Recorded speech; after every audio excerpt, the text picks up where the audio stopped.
where the copper ore was taken out, crushed and refined, and then bagged up in Hessian sacks and then taken off to the smelters in Swansea. And the real pit right there. That's it. All water driven. Have a look at that. Very nice. Anyway, let's go underground. Awesome. You think separation on the floating system? Yeah. How does that work? So what it was kind of the predecessor of the flotation table. Welcome back. Something a bit different tonight. I've met up with Al and Johan from Lost Mines, and they're going to take me on a trip underground in an old copper and lead mine. I'm going to explore some amazing engineering feats the Victorians did back then, and just explore this mine. Something different. So heading towards the lode, the copper lode, about 300 feet away from there. This adit was driven in the 1860s to tap potential deeper reserves of copper, but altogether the mine was really quite good. So only about maybe 30 or 40 tons of copper per ounce recorded. So it was more on the trial more than anything else. So that was very common. However, there was a lot of infrastructure in it, and that's what we can see over there.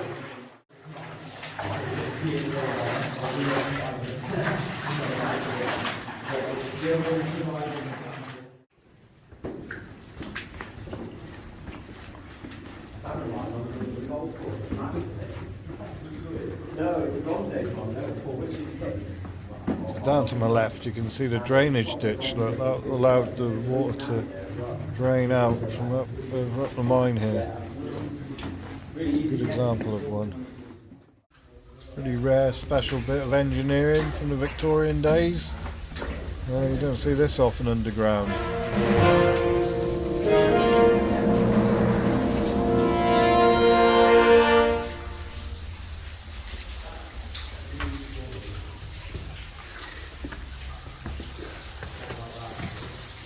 I think we should get it going. I'll bring some new bearings in. Sorry? I think I should get it going. Yeah. Bring some new bearings. So basically how it works in the view is there's a lift at the top and water from a higher area, so the stairs to the top. There is a back shot wheel, right this way. As the wheel turns, this crank here in the middle operates this chain, which operates the counterbalance at the edge of the engine shaft over there, which goes down about 60 foot to the lower level. All of it's floating now, because like the wheel at the top. So this operates the counterbalance and the pumping mechanism. We've got a counterbalance on this side full of scrap metal to weigh down the weight of the pump as the water is being drawn up. There was a clutch lever there which engaged this cog, which enabled this winding drum plugged into these sockets to operate a wire rope to draw the kibbles up the shaft as well. So it wasn't just a pumping wheel, but it was a drawing wheel as well. It could draw the buckets of ore out of the shaft as well as pump the water. And that's what all this is here in the middle. Amazing.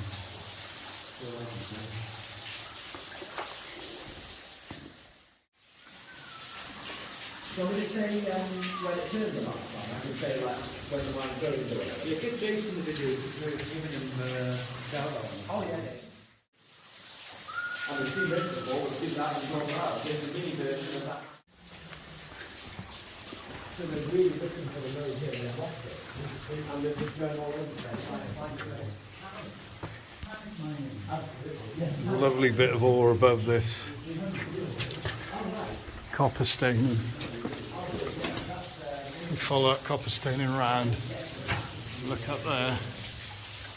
Lovely bit of ore there.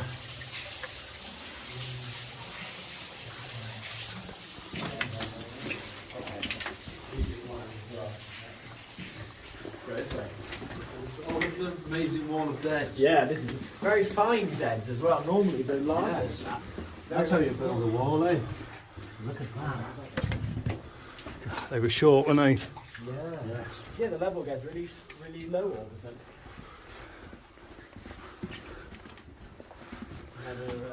So we're back on the load again. It's very, very smashed up, but we are back on the load. They proper lost it, didn't they? Yeah. We're in that quarter again. There's another reef of quarter, yeah. Yes. Any good? Yeah, not as good as by that wheel. Do you like the idea of that? That bit by the wheel's really mineable. Really? Yeah, have you seen it? You can see the copper sulphate dripping out the other side. Oh, I didn't see that.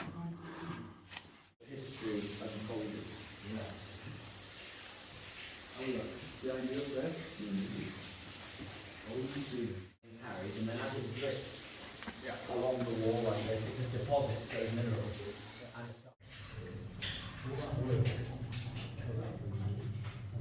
Oh, yeah.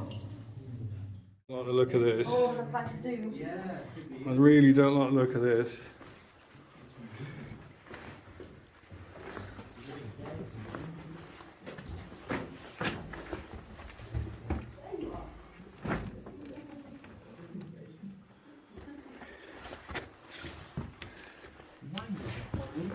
Yeah. They're just looking for ore in any way they can possibly look. They keep looking, but they haven't found anything. Have they? So, Nothing much. Swiss cheese, that's what it reminds me. Did they find anything? They did. So wherever it goes up high, that's a stope, and that's where they have extracted stuff. So back beyond the wheel, we were looking at where the copper was coming down higher up. That's a stope. So they did find something. So where the there. wheel is built is the most, their best bit, wasn't it? Yeah, that's right. You know, Yeah. and then they built the wheel They later built it in on. an old stope. They That's didn't it. build. They didn't build that specifically for the wheel. Then No. that was. It was just a worked out stope. A worked out stope. Yeah, that's That, it. that was probably the richest bit, wasn't it? Yeah, I reckon. Yeah. What's this this one. timber doing here then? It's been wedged in. That's a rammer. So it's in a shot hole. Yeah. And they use those bits of timber to pack the gunpowder tightly at the back of the hole. They did use brass or copper ones as well because they don't spark. But around here, if the miners, as they usually did, had to pay for their own equipment, they would just use cheap pieces of wood. It was like a leather. Yeah. Don't like this. Oh no, it's here. It's here. Oh, good. Let's get over that. Oh, I don't like walking over false floors. Dodgy, old rotten planks. Walked over that, wouldn't Wow. Yeah, we need to ROV the heck out of that wins. Definitely. Oh, look at the bank. Oh, okay. So what happens? Oh, I see. So how does it work? It doesn't. Oh, right. So it's not like what's the procedure? So we made money. Take 3. Turnover. This is a hell of an open stope. You can see the line straight up. Yeah, it seems like they found something here. Yeah, they took the good stuff. Yeah, there's nothing left. They pinched your gold, Jace. Yeah. Quite nice. This piece of wood is so good. The cut marks on the end. Yeah, it's been shaped there. It's come out of there, hasn't it? Yeah. I love seeing things like that in other hands. That's that. And it's all inside the water droplets. And a screenshot. Get the colour of that. Are you ready? Sorry. I didn't want to put Ruining the video. No, I didn't want to put any spoilers out there because that's a good camera. Yeah, we have. It's 2 foot or 1 foot 6 apart. It was really wide, which I'd never seen anywhere else in the area. Nice pinion there of something. Tracks.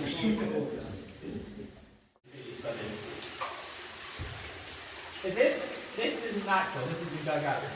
No, this is all.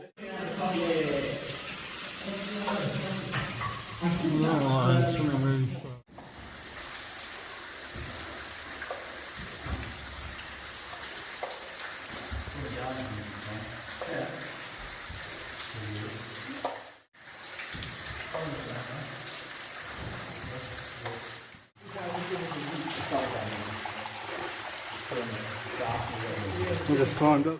It's huge. Proper shaft size kibble. And someone was asking how many kibbles per day you'd raise. Well, there's one report of this mine in the 1870s, and they raised 2,000 kibbles in 1 week. So we're not talking about the same kibble. They would have had several different ones, but 2,000 kibbles in 1 week. So that's when the mine was in full swing. That's how many were being And what raised. was pulling it up?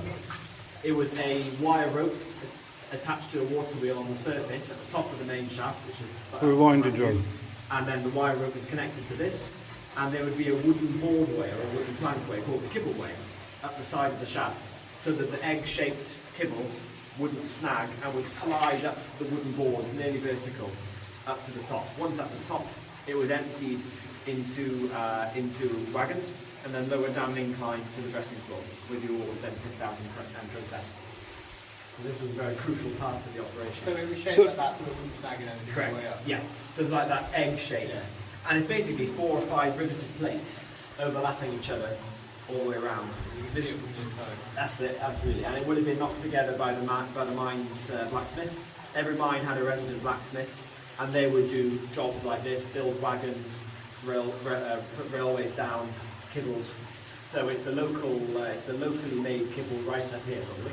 So these lines, these aren't. I hope you like my whistle stop tour of a Welsh mine. Thanks to Lost Mines for taking me out here. See you next time.